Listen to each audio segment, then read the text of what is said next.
Salut, bienvenue pour une nouvelle vidéo et pour cette fois un update graphique. Je dis cette fois parce que j'avais dit que cet update sortirait avant et finalement j'ai inversé le planning de mes vidéos et donc cet update ne sort qu'aujourd'hui pour vous. C'est pas bien grave, ça change pas grand chose. Vous me direz, j'ai deux one-shots et deux sagas graphiques à vous montrer dans cette update. C'est que des livres que j'ai empruntés à la bibliothèque et d'ailleurs il est temps que je tourne cet update parce qu'il est temps que j'aille les rendre à la bibliothèque si vous voulez tout savoir. Je serai techniquement en retard, je crois, mais c'est pas très grave, je vais me débrouiller. En tout cas, j'ai lu ces graphiques et je les ai lus rapidement. Je vous l'avais dit en vlog, j'ai lu 5 des graphiques que je vous montre aujourd'hui en une seule et même journée parce que j'étais un peu à la bourre. Mais au moins, je les ai lus et en vrai, c'était pas si mal de les lire aussi rapprochés les uns des autres du coup. Je fais jamais ça, à part en week-end à 1000 et ça fait très longtemps que je n'ai pas fait de week-end à 1000. D'ailleurs, je suis un peu deg parce que je pourrais pas en faire avant un moment, en tout cas au moment où je tourne cette vidéo. Bref, en tout cas, j'ai lu Le silence de l'ombre de Xavier Bettencourt et Elodie Garcia et je dois dire que j'ai pas vraiment aimé cette BD. Ici, on va rencontrer un petit garçon et en plus, le thème, enfin le sujet du début en tout cas est quelque chose qui m'est arrivé et donc qui me touche, mais c'est pas le sujet principal du bouquin. En gros, on a ce petit garçon, voilà, là ça c'est la première page, la première planche, donc on a ce petit garçon qui est en train de faire de la balançoire avec son grand-père, etc., etc.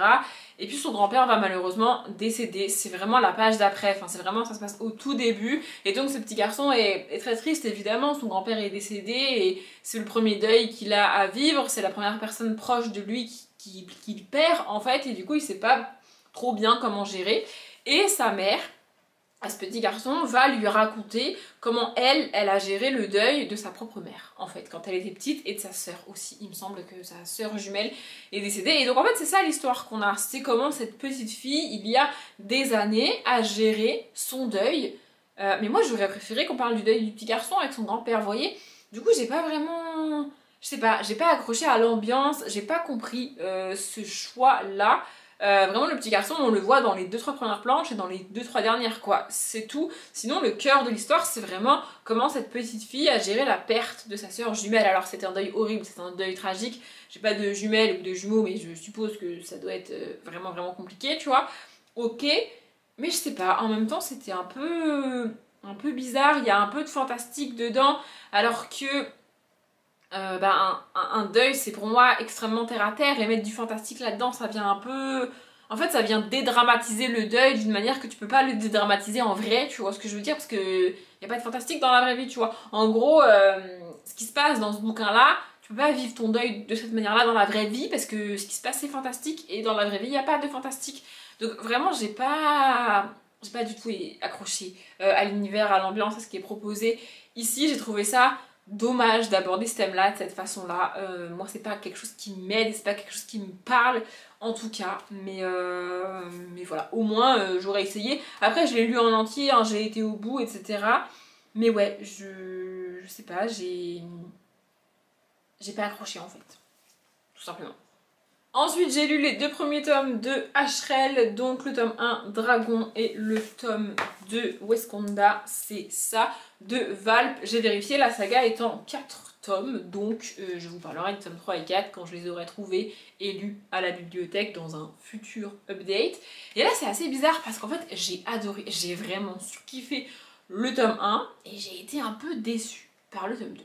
Dans le tome 1, on va rencontrer un jeune palefrenier qui s'échappe du château. On sait pas trop pourquoi, on sait pas trop qui il est, mais en tout cas, la reine veut absolument retrouver ce palefrenier, alors qu'a priori c'est un palefrenier, enfin je veux dire c'est pas non plus quelqu'un d'ultra important pour la reine, tu vois, a priori elle est pas censée s'intéresser particulièrement à tous ses employés, mais elle veut retrouver à tout prix ce palefrenier, donc elle envoie sa sœur chercher ce palefrenier dans la ville, dans la forêt, quelque part, elle le veut, tu vois. Et de l'autre côté, on a donc ce personnage qui s'appelle Ashrel, et qui, lui aussi, est en train de fuir les villageois. Nos deux personnages vont se rencontrer dans la forêt et un petit peu s'entraider. À partir de là, on est en fantastique parce que Ashrel a un pouvoir magique, assez cool et assez fun, vraiment. Et il y a aussi, comme le titre du tome 1 l'indique, des dragons. Franchement, j'ai adoré suivre ces deux personnages-là, découvrir leur histoire dans le tome 1, qui ils sont, d'où ils viennent, leurs pouvoirs, les enjeux. Franchement, j'ai trouvé ça très cool. Et dans le tome 2, en gros, la fuite se poursuit, la quête de leurs origines et de ce qu'ils veulent et ce qui se passe autour d'eux continue. Mais dans le tome 2, il y a un peu plus de politique, un peu plus ouais, de trucs de ce que j'appelle moi de la fantaisie pure, ce côté très politique et avec des strates dans la société, des gens qui dirigent, des méchants. Il y a beaucoup de la guerre et des dragons et tout. Alors les dragons ça me dérange pas, j'adore ça. Mais ouais, dans le tome 2 c'est vraiment beaucoup plus sérieux en fait que dans le tome 1. Je continuerai, je lirai la suite quand même. D'ailleurs quand je vais les rapporter, je regarderai s'il y a les tomes 3 et 4 et puis j'espère qu'ils y seront parce que comme ça me permettrait de terminer la saga rapidement. Mais ouais, j'ai vraiment surkiffé le tome 1, j'ai beaucoup moins aimé le tome 2. J'espère que j'aimerai les tomes 3 et 4 autant que le tome 1 du coup. Mais en attendant, j'ai pris ces livres-là un peu par hasard à la bibliothèque et je m'attendais pas à grand chose. Je m'attendais pas forcément à aimer, à accrocher. De prime abord, comme ça, c'était pas mon style, tu vois, c'était pas un truc qui m'intéressait. Et franchement, le tome 1, j'ai vraiment adoré. C'est peut-être aussi pour ça que j'ai surkiffé le tome 1 et un peu moins aimé le tome 2, parce que quand j'ai commencé le tome 1, je m'attendais pas spécialement à un truc de ouf et je m'attendais pas spécialement à accrocher et à aimer. Et du coup, j'ai été prise dedans et j'ai adoré, alors que quand j'ai commencé le tome 2, bah, je m'attendais à adorer justement, vous voyez. Donc c'est peut-être lié aussi. Mais en attendant, franchement, j'ai beaucoup aimé. Et en fait, j'ai pas trop... j'ai pas trop d'explications, mais l'ambiance un petit peu et le personnage principal, ça m'a rappelé beaucoup T-Zombie de Cazenave William et Jacques Moir, il me semble. Il y a aussi une notion de cimetière et de mort, hein. Le pouvoir d'Asriel est lié aux morts en fait. Et ouais, franchement, j'ai adoré. Pour le Pumpkin, si vous cherchez un truc avec des morts, de la magie, etc., franchement, c'est pas mal. Ouais, je parle du Pumpkin au mois de juin, je sais. Ensuite, j'ai terminé la saga Le Souffle-Vent de Andoris et Xavier Colette. Donc j'ai lu le tome 3 Alexandrie dans de Parnasse et le tome 4 Is Horizon. C'est ça, je me rappelle même du titre, c'est fou. Et je pense que j'ai trop attendu entre ma lecture des tomes 1 et 2 et ma lecture des tomes 3 et 4 parce que là, c'est pas... En fait, je pense que j'aurais mieux aimé cette fin de saga si j'avais lu les 4 tomes d'un coup. Ce serait mon conseil, de lire les 4 tomes d'un coup. Du coup, parce que là, il y a des éléments que j'avais plus, que j'avais pas. Alors par contre, c'est très cool parce qu'au début du tome 3, c'est le cas dans Asriel aussi, au début du tome 3, on a un résumé. Alors je vais vous le montrer de loin pour pas que vous... voilà. Ça c'est le résumé de ce qui se passe avant. Donc c'est assez cool d'avoir ça. Je l'ai lu et même comme ça, il m'a manqué des trucs. Genre vraiment, j'ai pas réussi à tout réellement raccrocher en lisant le tome 3. Petit à petit c'est revenu. Mais je pense qu'il m'a manqué quand même des choses et c'est dommage. Pour rappel, ici on suit une jeune fille qui au début du tome 1 doit fuir sa maison et sa ville. En gros, elle rentre chez elle et elle découvre qu'on a tué son père pour une de ses inventions. Son père était un inventeur. Et donc, les gens qui ont tué son père n'ont pas trouvé cette invention parce qu'elle, elle l'avait sur elle. Du coup, elle garde cette invention et elle part, elle quitte sa maison et tout pour éviter, parce qu'elle se doute qu'on va la poursuivre et on va la chercher pour avoir cette invention. Elle va jusqu'à Alexandrie, qui est une ville à part, une ville où il n'y a pas de... Il n'y a pas de guerre. En fait, Alexandrie a un statut à part et personne n'a le droit de t'attaquer si tu vas là-bas. C'est un peu un endroit safe, tu vois. Donc elle va là-bas et à partir de là, elle va découvrir pas mal de choses sur son père, ses inventions, elle-même, etc., etc. Sans oublier qu'elle est toujours poursuivie par les gens qui veulent cette invention. Elle va aussi découvrir à quoi ça sert cette invention, comment on s'en sert, quel est son but, pourquoi son père l'a créée, etc., etc. Et elle va rencontrer évidemment pas mal de personnages, des gentils et des méchants, au cours de ce voyage et de toutes ces découvertes. Franchement, j'aime bien le personnage principal, mais en fait, plus on avance dans la saga, et plus il y a d'enjeux, plus il y a de personnages, plus il y a de clans et tout. Et comme je disais, j'ai mis un petit peu de temps à lire ces tomes 3 et 4 par rapport à ma lecture des tomes 1 et 2. Et du coup, j'étais un peu perdue sur qui est qui fait quoi, qui veut quoi, qui va où, qui est où, on est dans quelle ville. Et j'étais vraiment perdue, il y a vraiment beaucoup de personnages. Et au bout d'un moment, moi, j'arrive plus à gérer en fait. Donc vraiment mon conseil c'est de lire les 4 tomes d'un coup. Après ça reste un univers vraiment très cool à base de bateaux volants, de sous-marins, de pirates et tout. Franchement l'univers est vraiment génial, il y a même un chat qui parle. Enfin, franchement l'univers est très cool, c'est vraiment bien. Mais c'est peut-être un peu trop, justement. Il y a un peu trop d'éléments, un peu trop de personnages, un peu trop d'enjeux. Et au bout d'un moment je m'y suis un peu perdue. C'est dommage, mais ça reste quand même une saga cool.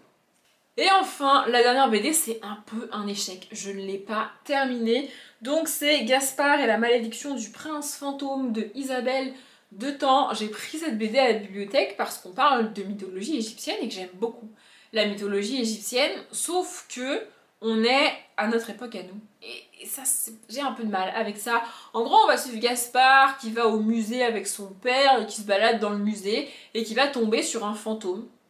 Alors, moi, je voulais qu'on parle de mythologie. J'avais pas prévu qu'on parle de fantastique avec des fantômes et tout. J'ai pas compris le délire.